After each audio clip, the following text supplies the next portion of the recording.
Hello and welcome to the first episode of Raptors Pilgrimage. And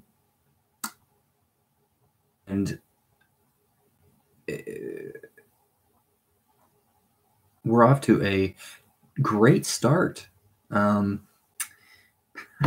have no idea. I didn't prepare anything because really this is just a test for seeing how well I can think under pressure. That's why we've titled it Test 1, 2, 3. And the thing is, anything I talk about today, I'll likely talk about again under a actual scripted episode. I really just want to see what this feels like to attempt, I guess you'd say. So what we're going to talk about today is my ideas that I have for a video game that, oh, look, you can see, I didn't even think about that. You can see, I don't have a name for these guys, but maybe I'll do that. Maybe I'll write that down. Come up with a name.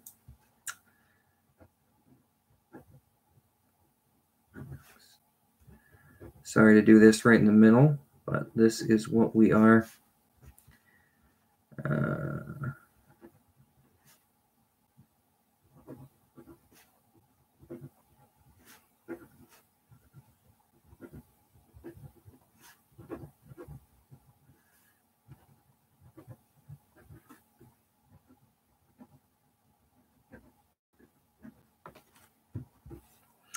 Okay, good. So, yeah, for the next episode, perhaps, I'll come up with a proper name for these guys. I think this one, I can tell you right now, his name is Fuzzy. We were playing.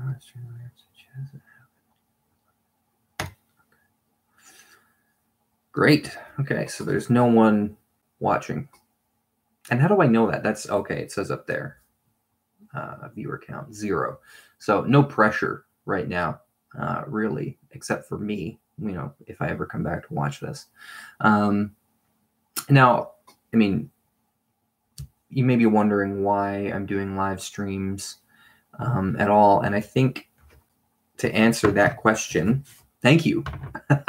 Thank you for those of you in the audience who posed this question.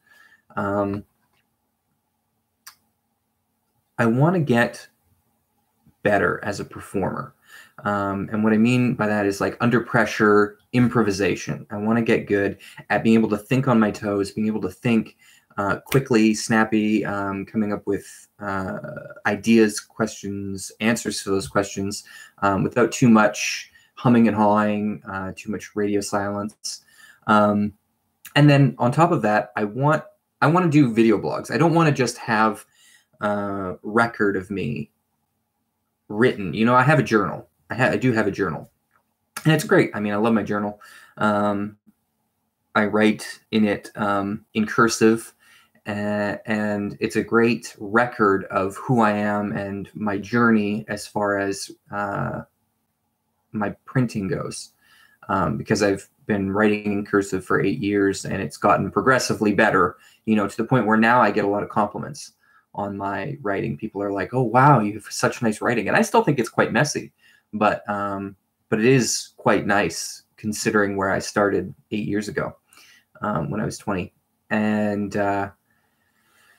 anyways, so yeah, so getting back to what we're doing here, I really just wanted to start recording myself talking about things that I care about, so that one day I can look back and I can show my children, if I ever have children, or just people that I know and love. You know, I could make clips. I could record thoughts and ideas that I have and make clips and watch them again for myself. You know, like home videos. I don't have anything. I don't have a record. And then on top of that, again, I wanted to be a better performer. And so I thought I'd combine both of them together. I mean, I don't actually even know if YouTube is recording this, but that's why this is a test episode. This is season 0, episode 0. Doesn't even technically exist. I'm not necessarily going to, what am I trying to say? Going to keep, I don't even know if I'm going to keep it.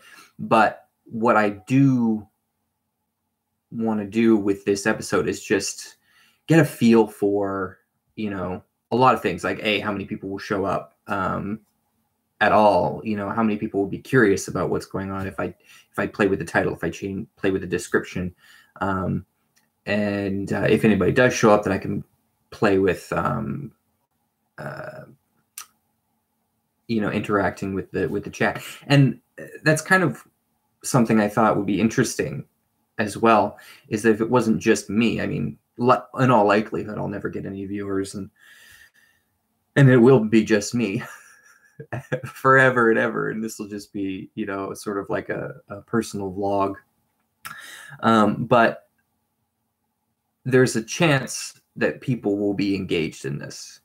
And I think that would be also really interesting if it wasn't just me talking to myself, but it became me talking to people and interacting with them, and those people interacting with me through the chat, and asking me questions and about what I'm talking about, so I can start to see alternate perspectives on the things that I'm saying. And that's really what I want to get out of this, is what may or may not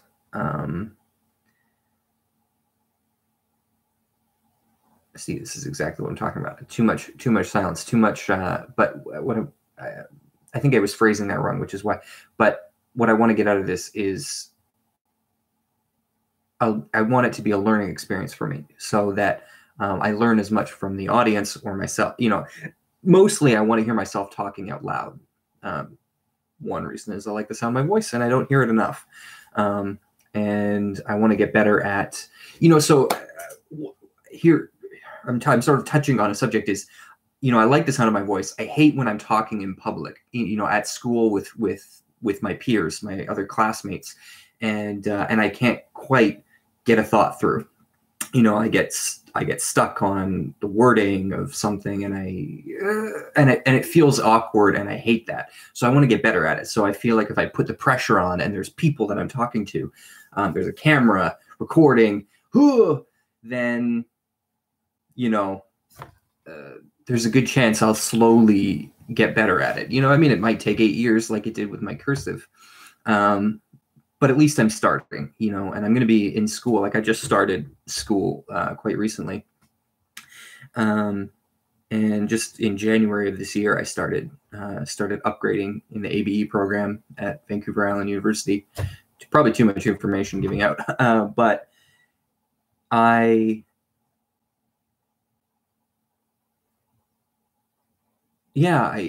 sort of a big change for me, because I've always wanted to go back to school. I've been out of school for 10 years, and I wanted to go back to better my life, because my prospects for work are labor jobs, just labor jobs. I've been doing labor jobs, working in kitchens, working in Alberta, doing seismic, working. One great job that I had was working with horses, doing tourism on Blackcomb Mountain in Whistler. And that was a great job because it was engaging. I didn't truly, don't get me wrong, I love it, but I love it more in hindsight. There was definitely the day in, day out grind that I didn't appreciate at the time. I loved riding the horses, but there was a day when I fell asleep on the horse while it was riding, and it jumped over a log and I was still sleeping. It got that boring. Because you're just doing the same trail ride every single day, 4 times a day. It can get monotonous. So any job is like that. But looking back, it's one of the greatest jobs I had. So, if I could work with horses again, that'd be great. But now I want to do computer programming. I want to do software engineering. I want to work with artificial intelligence. And because I used to do that in high school. grade 11 or 10 and 11, I did computer courses, and I did very well. I got A's in those A's and A pluses in those courses. And because I had an aptitude for it, I had an affinity for math and programming and talking to computers and getting it to do what I want it to do. I have an idea and I'd figure out a way to program it and it would work. And so I want to get back to that, because that was a powerful feeling. It made me feel really capable, and especially using my mind rather than my body. Because I'm a strong guy. I'm physically, or used to be a lot more fit, especially when I did flood and fire restoration, another labor job. But it's so brutish, just doing a job that requires only your body. It's so straightforward and so simple. There's kind of a beauty in simple jobs like that, where you get into the swing of things, you get into the daily grind, and you can start to think about things. You can just start to let your mind wander while you work, because it's so easy that you don't have to give 100% of your attention to what you're doing. That's great. But I want to give 100% of attention to what I'm doing. I want my mind to be actively engaged in the work that I'm doing. And so that's kind of where I'm at, where I'm going back to school. I want to take computer science because I find computer science applies everything, so much of what I love. I love math. I love computers. Huzzah. And I have this dream, of developing my own artificial intelligence that essentially stems from this idea I had, this thought that the mark of a man nowadays, like especially in computer science, is or might be someday, like in my mind, I was thinking about in the future, students are being, might one day, every student has to, as part of their curriculum, develop their own artificial intelligence. Like artificial intelligence might just be that commonplace where everyone develops it in like grade 4 or 5. It's just taught. Like this is, like students might just be, I don't know. I don't know how complicated it is, and I don't know how much a young child can understand. But in my mind, that's just sort of what I see is like the human race getting smarter, faster, until we're like Vulcans, and just geniuses at a young age, and doing linear algebra, in kindergarten or something like that, because our parents are teaching us, incredible things when we're right before we even get into school. So anyways, getting back to my goal is, I feel like as a personal test of my capabilities intellectually will be, can I program a computer to be as smart and or smarter than me? Because if I can do that, then that says a lot about my intelligence. If I can develop something that's even smarter than me. But more than that is, I've been thinking about, like, because I'm a very philosophical person. I'm a very, I like psychology and I like philosophy. And I've been thinking a lot about what it means to create something that's smarter than you. And, it's one thing to, like, say, have a child, and that child is smarter than you. Like, I'm not, this might sound awful, but, say, you go on to get a PhD, whereas, your father is just a tradesman. It's not to say he's not smart, but if you go on to get a PhD, that definitely says something about how much smarter you are than your father. Anyways, and so again, that's sort of like this controlled scenario where, you have a child, and you have something that is potentially going to be smarter than you. Potentially could be dumber than you. You could, but you have the potential to raise and teach this child to be smarter than you. And, they might do well academically. But with like artificial intelligence, The goal is to create something that's smarter than you. And so you don't stop pushing and developing and reworking and until it's smarter than you. You just keep pushing it until it can answer questions that you might not even be able to pose yourself. You might not even make, like, maybe till it asks you a question that you never even thought of. I mean, that might be the mark of a truly more intelligent artificial intelligence. And so, you know, then the question becomes, is once it gets that smart, once it becomes aware of its own intelligence, I mean, if that's something that's even possible, what will it have to say? What will that intelligence have to say about how it was treated during its process of becoming so intelligent? You know, will it be smart enough? I mean, in all likeliness, it should be intelligent enough to understand that being created by a creature that is less intelligent than itself, it can't truly be angry or upset by how it got there. You know, the end, in a sense, justifies the means. Like anything that we do to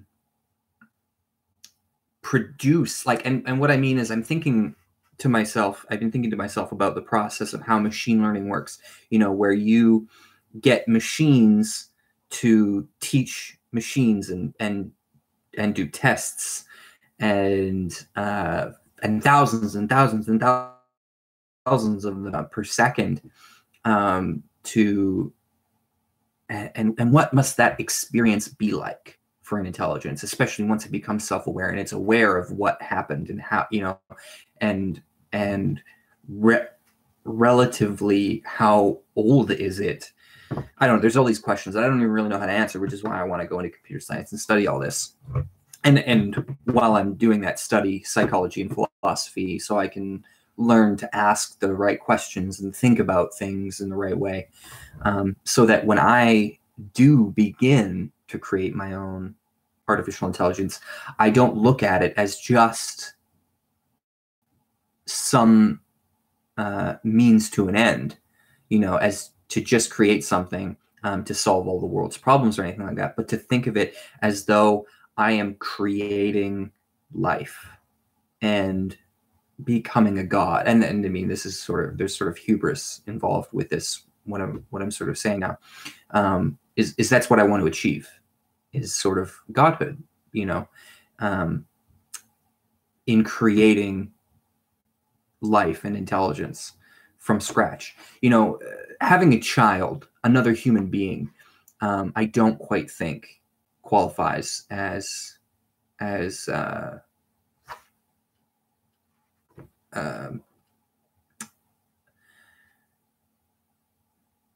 or qualifies a person for godhood, because it's so commonplace. It's so easy. Anyone can do it. Doesn't matter how smart you are. You can have sex with somebody, produce a child. It's so easy. And that child, it's sort of programmed into them that they will be smart, that they will understand language, that they will learn themselves. You know, you're not really creating anything. It's biological. It's like you're just passing on something that you have been given.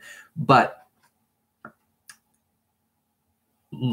taking something that didn't exist, that doesn't exist in nature, learning computer science, learning how programs work and how machine logic works, and playing with it and exercising it, that knowledge, until you create something that is intelligent, to, you know, whatever degree, that I think can, what's the word I'm trying to think of? Lift you up, raise you up to the height of godhood, in a sense. And I want to achieve that, you know, as a mortal man. And I think that in my mind is why in my theoretical future, it it becomes so commonplace for people to develop their own artificial intelligence, because it would sort of be like a step along an individual's development. Like you can't be really respected as another individual until you've learned how to develop your own artificial intelligence, because otherwise you're just accepting somebody else's artificial intelligence. You're just borrowing, you're just using something someone else has created and something that already exists in the world. But to actually create your own something that didn't exist before is quite remarkable, I think, or would be quite remarkable. And I think would be, kind of like how getting a PhD. I mean, the PhD community is quite small in comparison to the much larger uneducated, and I mean, I say uneducated relative to someone with a PhD community, or just relative to the masses, I guess is what I'm trying to say, but is quite small. There are very few people with PhD. It's got to be less than 1% of the population or something like that, and maybe even smaller. Maybe it's a decimal. I don't know. It's a statistic. Why don't I look it up? Percent of population with PhD.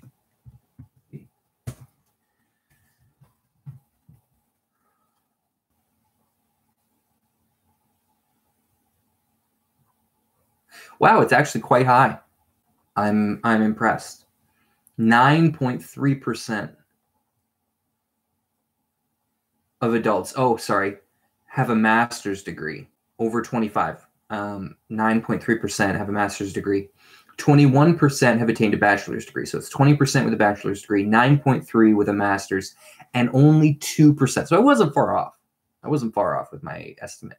2% of them, and this is America, have a doctoral degree, and 1.5% have earned a professional degree that requires study beyond a 4-year bachelor's course. Wow, that is remarkably low. But so it's a small. I mean, it's large in a sense, but quite small in compared to the 98% of people who haven't achieved that feat. And I think someday, it'll be expected that if you can't even develop your own artificial intelligence, then you're not ready for, some kind of a certain type of work, especially because that artificial intelligence will augment everything you do. It'll be your personal assistant, and you'll have developed your own personal assistant, and your relationship with that assistant, will be a mark of how smart you are and how intellectual you are, because you got to think of things like do you leash that artificial intelligence? How do you control it? Do you give it freedom and hopefully have treated it in such a way that it chooses to work for you and be benevolent towards you, or do you contain it and sort of use it like a tool, use it like a trained dog on a leash, like a weapon almost, rather than an ally. So you have a weapon, or you have an ally, something that's going to choose to help you, or something that you force to help you, that you use. You use or you utilize. I think that's the two key words there. You're either going to use the artificial intelligence, or you're going to utilize. You're going to, anyways. So that's sort of why I want to get started on that. I think it's just the way the world's going. Like, that's what we need is more people who understand computer science and more people who understand how computers work, because they really control and run the world. And with more robots being capable of taking on more jobs, more kinds of jobs, like driving jobs and I mean, eventually serving jobs. There won't be a need for customer service anymore. Like the Amazon store now that you can just walk into, pick stuff off the shelf and leave, and it's just cameras and sensors that deals with payment and what you've taken, keeping track of what you've taken, and then you're just charged. And there's no people necessary except for perhaps stocking the shelves, like. But slowly, even those jobs will slowly disappear. Like they can be replaced. Like you won't need people to stock the shelves because you'll have robots that will stock the shelves. Come on, like it's. So what's going to be left are the thinking jobs, and I'm pretty confident that at some point, even the thinking jobs will be overtaken by artificial intelligence. Potentially. I mean, it all depends, and that's what I want to see. That's what I want to prove. I want to show. I want to create an intelligence that can do my own job as a computer programmer, that can think for itself and think creatively. That's the dream. And a big part of that is, this is going to sound terrible. This is going to sound awful. This is sort of my hubris coming out again. Is I get so bored talking to average people. I mean, don't get me wrong. I'm not saying there aren't smart people. Like there are people in my class, at school who are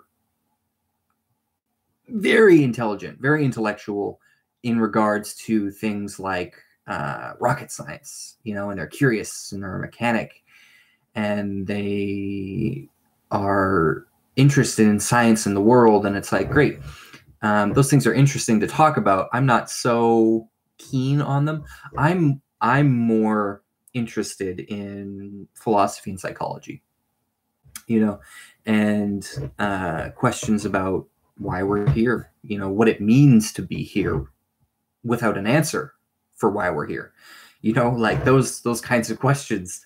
And I want to deeply find answers. And that's what I want an artificial intelligence. That's why I want to develop an artificial intelligence that is potentially smarter than me. So I can ask it those questions and engage in a conversation with it, and sort of play with ideas and see what does it think? Because it's been created by something that doesn't know why it exists. So why does that thing exist? Right? It would have questions of itself, and I want to get an idea of what it thinks about its own existence in relation to our existence, in relation to that, without being in the perfect position in relation to our sun and other planets. None of this would exist, without the perfect temperature and the perfect climates and the oceans and the moon and the tides and all, like everything that is required for the evolution of the human race. God, it's mind blowing, and I want to talk to somebody about that. But everyone I seem to ever broach the subject with they're just like, I don't want to talk about it. I don't want to think about it. And that's boring to me. Like, why aren't you more curious? Why don't you want to know? And so, I mean, it might sound childish in a sense that, like, well, if I can't make friends, then I'm going to make friends, like if nobody wants to talk to me, then I'll make something that has to talk to me. But I mean, that's not necessarily. It's just that I can't find anybody. And it's not that they don't exist either. It's just that I don't run in those circles. And I mean, I've tried to use the internet in the past, but that's sort of what I'm doing here. That's why I've started this, is because maybe somebody will show up in chat, hear what I'm talking about, and they'll have some thought about what I'm talking about and have some idea, and we can have a conversation and converse. Or maybe I just talk to myself this whole time, like I have been for the last 29 minutes. And just talking to myself and just hearing my own thoughts out loud. Because that's a big part of this, is I think so much. I'm constantly thinking. I mean, I think most human beings are.